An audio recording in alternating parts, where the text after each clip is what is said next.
सिवान में लोग नहीं आएंगे। मैंने कहा देखो, मेरे आने के पहले 50,000 की भीड़ वहां पहुंच चुकी होगी। आरजेडी के समय बिहार के अंदर अपराध और अपहरण एक उद्योग बन चुका था। माफिया राज सदैव के लिए समाप्त करेंगे और बहुत अच्छे ढंग से उनके जहन्नुम के टिकट काटे गए। बहुत सिवान की धरती, झमाझम बारिश और फिर एक ऐसा नजारा जिसे देखकर हर कोई दंग रह गया। छतरियां भीगी, कपड़े भी भीगे, लेकिन जनता का जोश नहीं, क्योंकि मंच पर थे उत्तर प्रदेश के मुखिया योगी आदित्यनाथ। बारिश हो या आंधी, जगह यूपी की हो या कहीं और की, बाबा को सुनने के लिए भीड़ उमड़ती है। और उसी धरती से योगी की दहाड़, खानदानी माफिया का अंत तय है। दर्शकों नमस्कार, डीएनपी इंडिया में आपका स्वागत है। मैं हूं आपके साथ राहुल चौधरी। यूपी के सीएम योगी आदित्यनाथ शुक्रवार को सिवान पहुंचे, जहां झमाझम बारिश के बावजूद लोगों की भारी भीड़ सीएम योगी का भाषण सुनने के लिए जुटी रही। लोग खड़े रहे, भीगते रहे और सुनते रहे, क्योंकि यह सिर्फ सभा नहीं थी, यह सिवान के राजनीतिक इतिहास को चुनौती देने का पल था। अपने भाषण में योगी ने किसी का नाम नहीं लिया, ना शहाबुद्दीन, ना ओसामा, लेकिन एक शब्द ने पूरे मैदान में आग लगा दी। वो था खानदानी माफिया।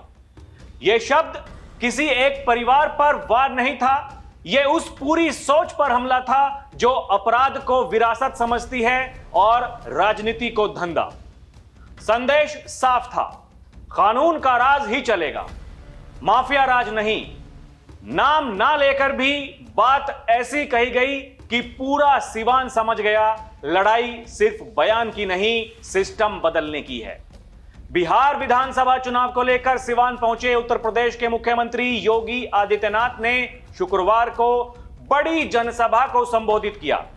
लगातार हो रही बारिश के बीच भी भारी भीड़ उमड़ी रही, जिसे देखकर योगी आदित्यनाथ ने शुरुआत में ही जनता का आभार व्यक्त किया।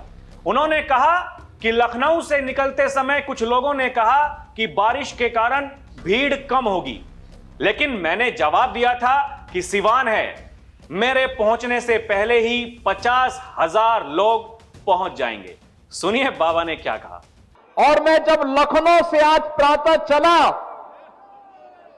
तो लोगों ने कहा कि सिवान में लोग नहीं आएंगे। मैंने कहा देखो, मेरे आने के पहले 50,000 की भीड़ वहां पहुंच चुकी होगी, इसकी चिंता मत करो, वह बिहार है। करीब 30 मिनट तक चले भाषण में सीएम योगी ने विपक्ष पर हमला बोला। उन्होंने अपने भाषण में 8 बार आरजेडी, 9 बार कांग्रेस और 3 बार इंडी गठबंधन का जिक्र किया।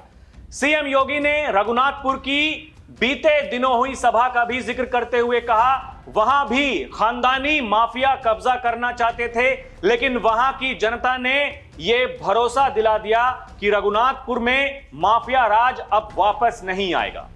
उन्होंने कहा, यूपी में बुलडोजर ने माफियाओं को जहन्नुम का रास्ता दिखा दिया है और बताया कि अपराधियों की संपत्तियां जब्त कर गरीबों के लिए घर बनवाए जा रहे हैं। सुनिए बाबा क्या कह रहे हैं।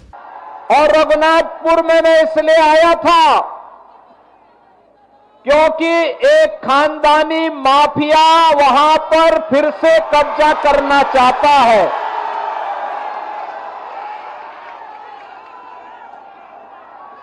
उत्तर प्रदेश में तो हमने बुलडोजर से रौंद रौंद करके इन माफियाओं की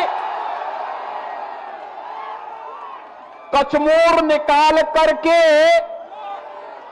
उत्तर प्रदेश की धरती से जहन्नुम के रास्ते उनके खोल दिए हैं। लेकिन हमारी सीता मैया से जुड़े हुए बिहार की धरती पर कोई मारीच और सुबह फिर से सिर न उठाना पड़े, उठा सके। इंडिया ने कहा था ना यूपी में कि आएंगे, माफिया राज यूपी का समाप्त करेंगे, दंगे फसाद समाप्त करेंगे। बहनों और भाइयों, 8.5 वर्ष में एक भी दंगा नहीं हुआ, और अगर किसी ने दंगा करने का साहस किया तो उसको तो जेल के अंदर ठोसा ही, उनकी पूरी प्रॉपर्टी भी कब्जे में लेकर के गरीबों के आवास बना दिए गए। अपने भाषण के दौरान सीएम योगी ने कई बार भगवान राम का उल्लेख किया और अयोध्या के साथ सीतामढ़ी के विकास का भी जिक्र किया। उन्होंने कहा, एनडीए सरकार ने रामलला का भव्य मंदिर बनवाकर वादा पूरा किया, साथ ही राम जानकी पथ और सीतामढ़ी में सीता मंदिर निर्माण को भी बड़ी उपलब्धि बताया। इसके अलावा कांग्रेस पर कटाक्ष करते हुए उन्होंने कहा, सुप्रीम कोर्ट में राम मंदिर को काल्पनिक बताने वाली कांग्रेस को भगवान राम और कृष्ण की विरासत पर गर्व नहीं है, उनके सहयोगी भी ऐसे हैं। सुनिए बाबा क्या कह रहे हैं। मैं आपसे पूछना चाहता हूं, ये कांग्रेस के लोग, ये कांग्रेस और आरजेडी के लोग, ये वही लोग हैं जिन्होंने भगवान राम की रथ यात्रा को रोकने का काम किया था। ये वही लोग हैं जिन्हें भगवान राम और भगवान कृष्ण की विरासत पर गौरव की अनुभूति नहीं होती, जिन लोगों ने सुप्रीम कोर्ट में एफिडेविट दाखिल करके कहा था कि राम काल्पनिक हैं, बिहार की जनता ने उनको खारिज किया और प्रधानमंत्री मोदी जी के नेतृत्व में आज अयोध्या में भव्य राम मंदिर का निर्माण हो गया है।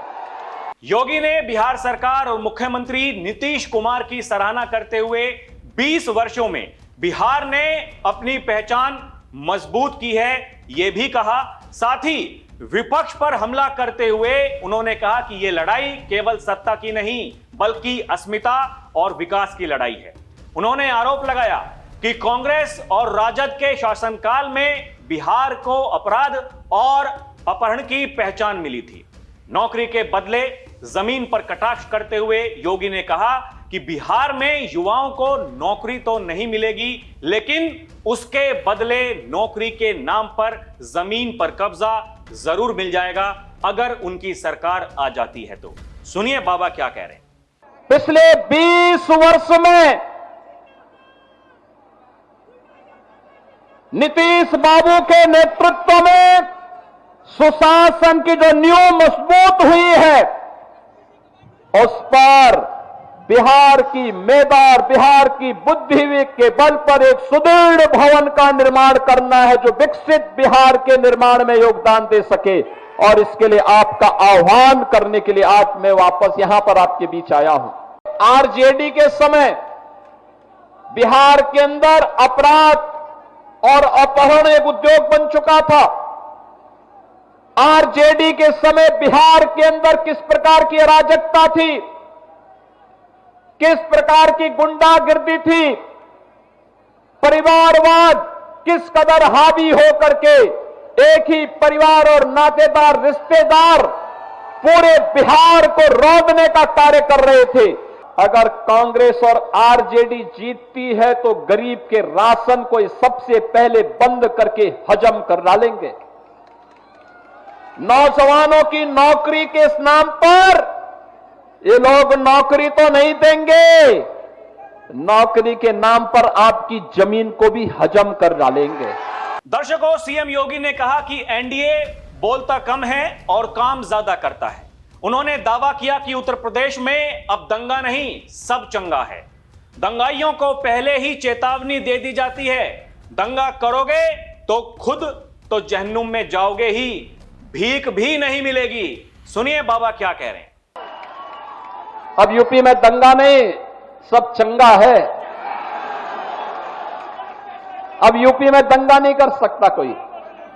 पर्व और त्योहार के पहले, दंगाई के पहले की उसको बता दिया जाता है कि भाई दंगा करोगे तो खानदानी पूरी प्रॉपर्टी भी जाएगी, कहीं भीख भी नहीं मिलेगी। बहनों और भाइयों, और हमने कहा था ना, माफिया राज सदैव के लिए समाप्त करेंगे और बहुत अच्छे ढंग से उनके जहन्नुम के टिकट काटे गए। बहुत सभा के अंत में उन्होंने यह भी कहा कि सिवान की जनता बारिश में जिस तरह डटी रही, उससे साफ है कि जिले की सभी 8 विधानसभा सीटों पर एनडीए की जीत तय है। बिहार विकसित होगा तो भारत विकसित होगा और इसके लिए बीजेपी एनडीए की सरकार जरूरी है। अब सवाल है कि बिहार में योगी इतने लोकप्रिय क्यों हैं? तो इसका पहला कारण है निर्भीकता। आज राजनीति में जहां शब्द तोले जाते हैं वहां योगी बेखौफ बोलते हैं। जिसका काम खराब है उसे जवाब दो, और जनता इसी पर भरोसा करती है। दूसरा कारण कानून और व्यवस्था की कहानी। यूपी की तस्वीर सबको याद है। कभी अपराध की खबरों से भरा अखबार लोग देखते थे, आज उसी राज्य को लोग मिसाल बताने लगे हैं। बिहार की जनता यह मॉडल देख रही है और सोच रही है जो यूपी में हो सकता है हमारे यहां क्यों नहीं। तीसरा कारण सख्त नेतृत्व। योगी उस भीड़ को संदेश देते हैं, डर से नहीं न्याय से राज चलेगा। यह भाषा, यह टोन, यह एक भरोसा देता है कि सिस्टम बदल सकता है। जनता आज सिस्टम बदलते हुए देखना चाहती है। जनता को काम चाहिए, कड़क शासन चाहिए और ऐसा चेहरा चाहिए जो सामने बोल दे। कानून का राज होना चाहिए, सिर्फ नेता नहीं, एक डिसिप्लिन चाहिए। और इस वक्त जनता की जुबान पर एक लाइन है, नेता बाबा जैसा चाहिए, जो बोले वो करके दिखाए। दर्शकों, आपको क्या लगता है हमें कमेंट करके जरूर बताइएगा। अभी के लिए इतना ही। आप देखते रहें डीएनपी इंडिया, हर खबर भरोसे के साथ। नमस्कार, जय हिंद।